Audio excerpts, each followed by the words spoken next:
అందరికీ నమస్కారం. ప్రధాని మోడీ రాజీనామా ఘోరంగా తిడుతున్న ప్రతిపక్షం. ఈ విషయాన్ని తెలుసుకునే ముందు వీడియోస్ మీరు కంప్లీట్గా చూడండి.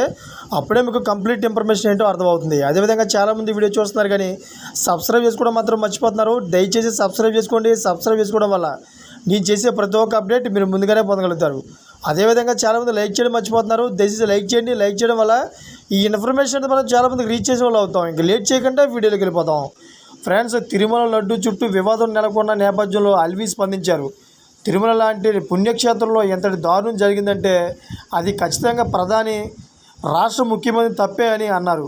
వారి పాలన సరిగ్గా ఉంటే ఈ దారుణం ఉండేది కాదని అన్నారు. అయితే దేవుడి ప్రసాదం కల్తీగా మారిందన్న బాధ మోదీకి ఏమాత్రం లేదని, ఆయనకు ఎన్నికల ముందు ఏదో ఒక మతతత్వ వివాదం సృష్టించాలని చూస్తుంటారని అన్నారు.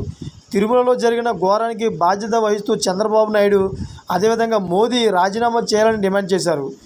ప్రధానమంత్రి నరేంద్ర మోడీ ఆంధ్రప్రదేశ్ ముఖ్యమంత్రి చంద్రబాబు నాయుడు వెంటనే రాజీనామా చేయాలని డిమాండ్ చేశారు కాంగ్రెస్ నేత రషీద్ అల్వి. చూసారు ఫ్రెండ్స్, ఇటువంటి లేటెస్ట్ అప్డేట్స్ కోసం ఛానల్ సబ్స్క్రైబ్ చేసుకోండి, గంట బెల్ ఆన్లో పెట్టుకోండి. నేను చేసే ప్రతి ఒక్క అప్డేట్ మీరు ముందుగానే పొందగలుగుతారు. అదేవిధంగా ఇప్పటివరకు ఓపికగా చూసిన ప్రతి ఒక్కరు కూడా నా హృదయపూర్వక ధన్యవాదాలు. Thank for watching friends.